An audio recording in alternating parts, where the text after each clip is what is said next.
سيدة السلام عليكم. يا الله أنا حقيقة بستغرب جدا لما نسمع محمد حمدان دقلو يتكلم عن التهميش والوظائف. يا أخي أنت ادوك سلطة وقالوا لك أي زول عاجبك من أهلك جيب ودي لواء. أبو جود اديته لواء أبو جود. كويس. أي زول في السودان ده شايفه يستاهل وظيفة وظفه. يا أخي يا أخي طلعت بيك جبت عملته مستشار. يا أخي من الله خلقنا ما لقينا زول بمواصفات طبيق واسم طبيق مستشار. توظف كما تشاء، تجند كما تشاء، تشيل من ثروة السودان كما تشاء، تسافر كما تشاء. تهميش وين يا محمد حمدان؟ وفي زول أغنى منك؟ هسي في زول أغنى من محمد حمدان ده قالوا ده. محمد حمدان ده قالوا ده لو داير دارفور دي بقيها دبي.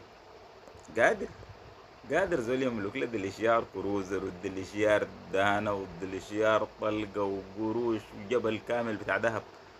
لو داير يعمل خير كان عمله، لكن الزول ده مخه كله في الشر. ولا الليلة يناشد ويناشد حتى الناس اللي ما لوثوا أياديهم من أهلنا. في ناس بريئين جدا ما لوثوا أياديهم بالدماء، يناشدهم عشان يجوا عشان يلوثوا أياديهم بالدماء. يا ناس الدار يسمع كلام درموت وما ولدكم، والجابر ده ما ولدكم. انتوا ما تسمعوا كلام دقلوا يا أخي. دقلوا ده ورط قبلكم ناس وانتوا شفتوهم.